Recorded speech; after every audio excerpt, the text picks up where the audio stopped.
Graph theory specifically, but I have added data scientist. Success! Awesome. Success! Yay! Congratulations! I went through it. I had to go. I went through the Zoom app and started the meeting. I mentioned the first thing to that only to you. All right. So this is the December 7th, 2020 Outreach Committee meeting. Agenda items include the updates to the website, press releases going out tomorrow for our our acceptance into the CDF, and we need to work on a reward system as well as a few others.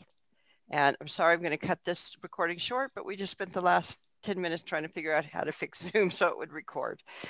So we're going to continue on with this conversation. So yes, we do need to, and that's a really good point, because I think that everything we do, I should have included tickets for updating the, I should have created a GitHub issue for everything I did around updating the website instead of just going ahead and doing it. So we'll get in a better habit of opening up tickets, because I think that is important. We open up tickets for code updates, but we forget to open up tickets for like any of the work that Tatiana has done, some of the work that you've done. So we just need to get in the habit of doing that. No, I have been opening tickets. Good. So they are there. Good. Yeah. Okay. Tracy just doesn't look at Git very often. I'm terrible at it. I really am. I'll get better. Don't worry about that. So anything related to product management, I have tickets. Tatiana and I actually tag on it, like I assign, and we have, the product management tag on it. Okay. We could also do an outreach tag, like the website update and all could be, an outreach tag that we just need to do it for better outreach. Neetu, are you doing those tags in the title or as labels? The label? Okay. I'll make sure I do it the same way then, so we're consistent. Okay. Sounds good. All right. Now, Karam, you had something to ask Steve?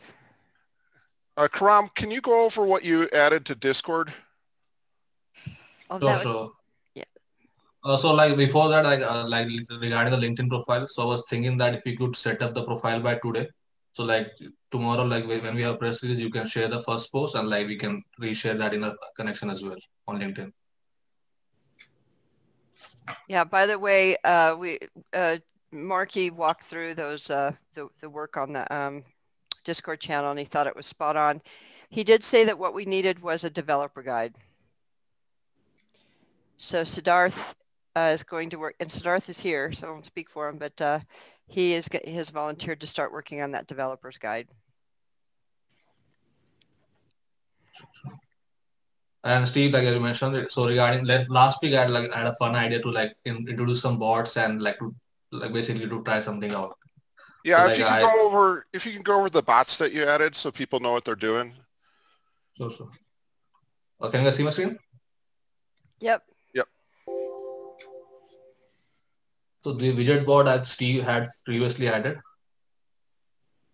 So the server stats bot. So like on the top left, you can see like all stats, like total members, the members and the bots. Like as a community grows, like you don't have to go scroll right side and see like how many are real people, how many are bots. In that case, that helps us. Then I've had Me6 bots. So basically these bots are customizable. So like you have to enable some features and you can customize lots of things. Like if you see, so what I remember that, so like we can have custom commands created. So like suppose on the bot commands channel, you can find this command, so that we have enabled right now. So like we can search for Google folders, we can search for Google groups and folder. And also as like we can also have some custom keywords. Like suppose someone searches for someone mentions a pull request in the chat message. So the bot can automatically reply. So we can set up the bot as well. And also we have added a welcome message. So like when someone joins, you might have seen the welcome message that we have generated here. So that's just short and simple. So that's one thing that we have done using Me6 bot. Then we have had a pin code. So currently we have a YouTube channel that we like put our like videos up to. So like pin code, what it basically does that whenever we post a new video, it like sends a notification out in the general channel, like this video is up along with the link and along with the title that it was uploaded. And similarly, like when we are starting a live stream or some preview kind of thing, so like it will serve reminders as well when we go live, it will definitely notify as well. So there's also like a lot other things that we can do. Like we have Twitter, like we can integrate with Twitter, we can integrate with Twitch, so like Facebook pages. So like it's the possibilities endless. So that's for Spin Code. Then Nano and Yak PD. So Yak PD helped me to create this start here section. So like Steve like had an idea like we can like whenever someone joins our Discord, they only will see these particular three channels, like the welcome channel, like the welcome introduction, and also we have a code of conduct. So until and unless that guy accepts the code of conduct, he will not be able to like access our complete server. He cannot see anything else. So the only three things that he sees when he joins, he or she sees is the welcome, the code of conduct, the bot commands only. So like Steve had idea to like integrate that with the Discord channel as well. So that's like that's the like brief overview like what we have done. Nice job. Now, does this show up for all the channels under Ortelius? Like yeah, so like for most of the channels, like most of the commands will work on general. Like we have customized that to title only to general. Like, and also like for dev, further environment we have restricted. Like only like suppose the command say GitHub, it will only work on general and dev. So like basically like it very useful. And also some fun commands like Chuck Norris facts or like create a poll or like flip a coin. So there's fun facts as well. nice. That we have included. So like there's endless possibility that what we can do with this. Like Steve mentioned, like we had done this code of conduct like acceptance. We can also like the autoresponder. Then like as a community goes, we can we also have auto moderation. So like when we can block particular set of words, and if they are getting repeated, we can also kick or ban that user. So that's also a possibility that we have down the line. So Tracy, it's like kind of like the widget that we have on our Deploy Hub site where you can ask it questions. Yep. So that capability is available through these bots as well. We just have to put the keywords behind it. Yep. And where we want to direct the people, but that is available. Karam did some basic stuff around that, but just to see what capabilities it has, but we can definitely expand that out down the road. Nice. And then can we integrate a link to the developer's guide once we have that done? Or how would that Yeah. work? So like a custom command, or we can have a read-only channel right on the start here section. We can have a guides. We can get a particular category and we can add our guides there, like a read-only channel. So like we can only the admins can like edit that, while other guys they can see and they can click on that link. So like we can have that as well. Nice. Cool. Okay. Perfect. So Siddharth and I will get working on that that document for the developer's guide then. So I just wanted to update. I created an issue for that too, 178. I'll Great. update it. Okay. Thank you. And okay. And yeah, one thing that like Steve and I had like a brief talk about, so we wanted to discuss in this forum.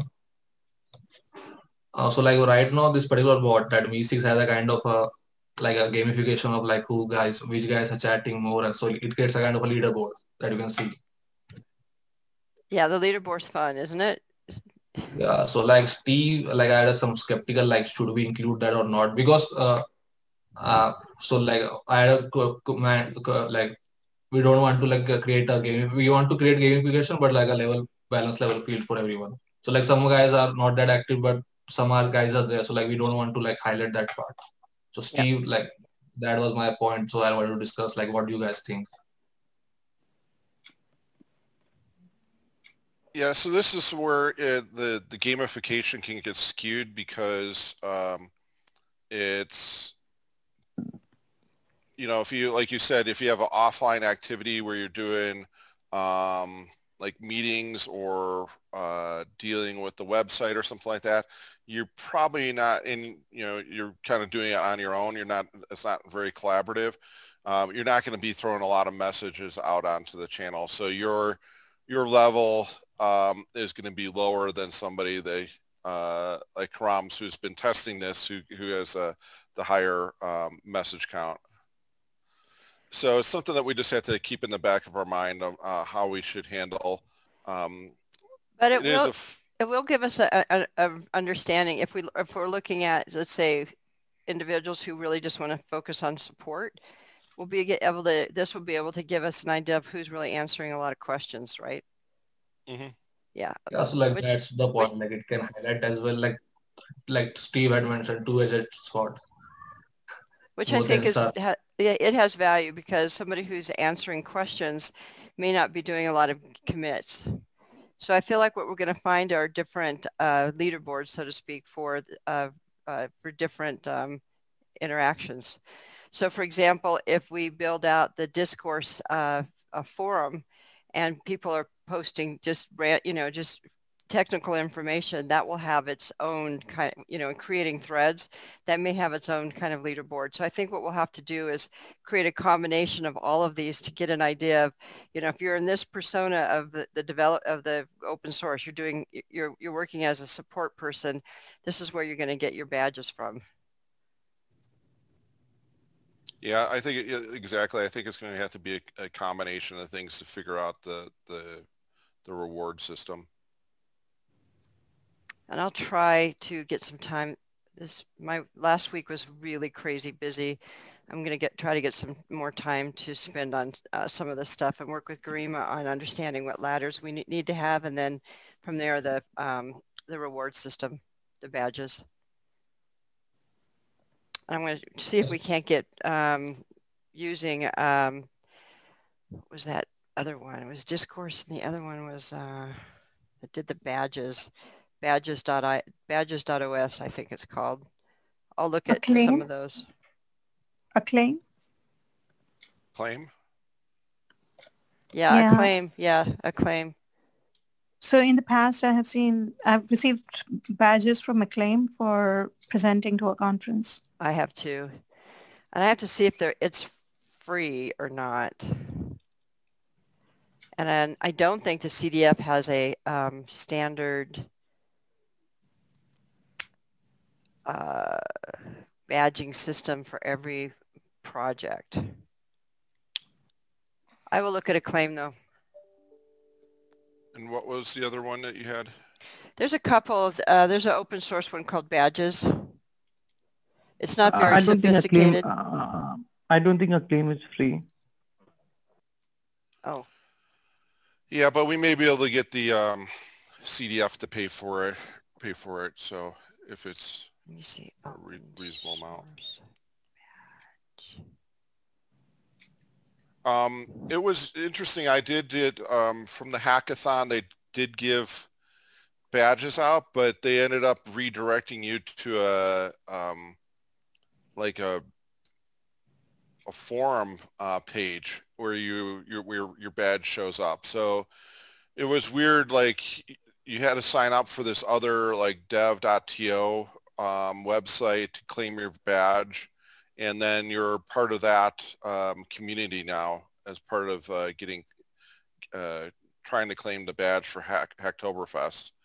So I was a little disappointed in that, where it just pushed me off to another website as part of that badging process. Well, Garima's on it, so she may know some of these and give us some ideas.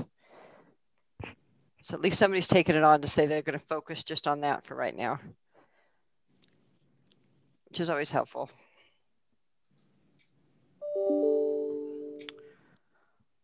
Steve, I had a look at Gitcoin, the page that you shared. Yeah. So like I logged in with my GitHub account, so I couldn't see that for issues we can like create and we can reward the contributor, like when the pull request is successfully merged. In that case, like automatic contract executes and we can reward the contributor for his work. Okay. So like, so I could see two options. Like one was for like a cryptocurrency and the other was for USD. So like, is Okay. that like how? The one I've seen as cryptocurrency. It's typically the easier one because it's country neutral. Mhm. And also like when we like log in with our GitHub account, you get a like the GitHub coin Gitcoin like asks you to like it has four options to like crypto wallets, so like you can integrate with any one of them. Right.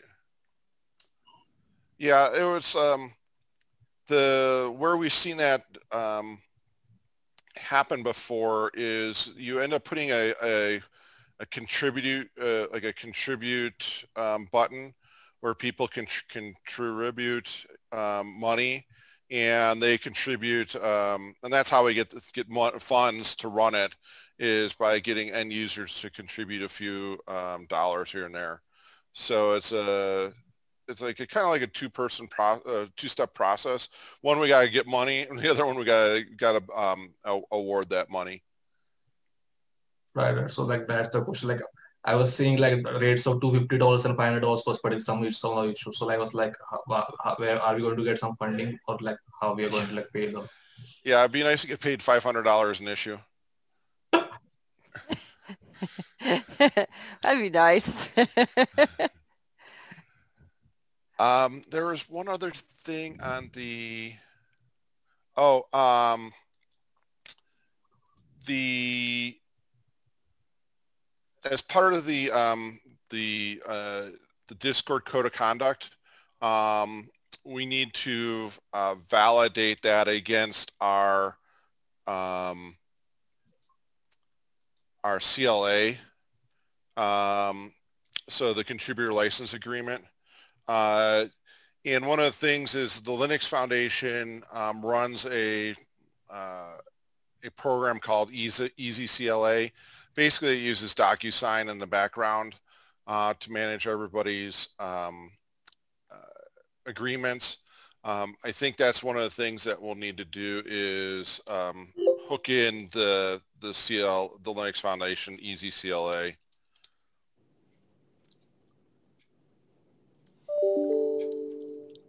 But the one thing I wasn't sure on that front was when we should ask people to sign a CLA.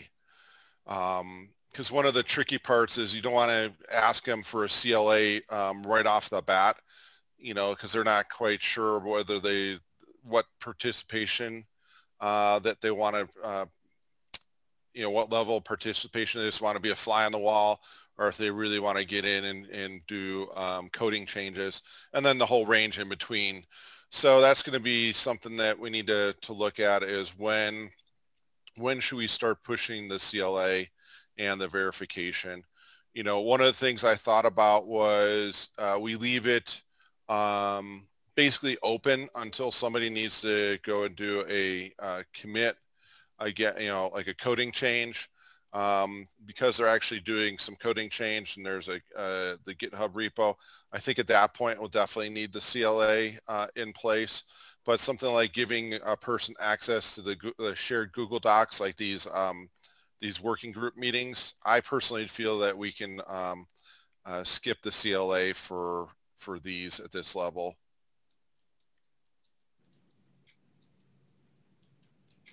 So just a heads up that's on the horizon that we may need to dive in deeper on that whole process. Because one of the things I'm worried about is scaring people off when we start asking them to start signing things, you know, right away. Yeah. You know, the code of conduct, the code of conduct is, you know, basically behave well and you're going to be treated well and just behave well. That's that one most people can sign without having to, you know, go get an attorney involved. But when you get into the CLA, they can be a little more intimidating.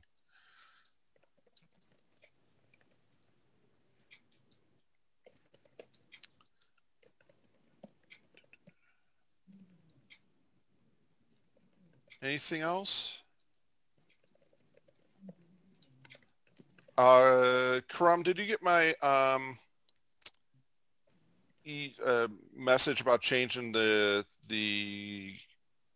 code of conduct to ours from that other website?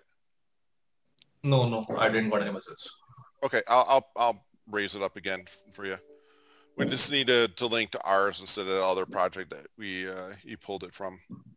Our wording will be just slightly different. So like, do you want to me like directly copy that our code of conduct and mention that, or like, how do you want me to proceed? I'll work with you offline on it.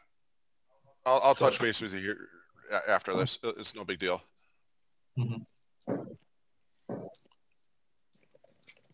Okay, does everybody have their beer and donuts figured out for tomorrow? Not yet, but I'm going to go get some tonight.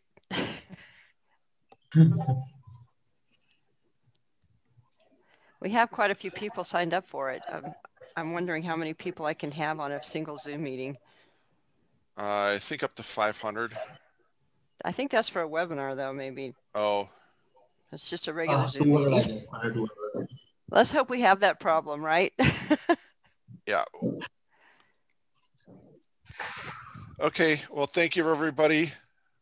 We'll see you tomorrow morning. Thanks, everyone. Bye-bye. Bye-bye. Bye. Bye.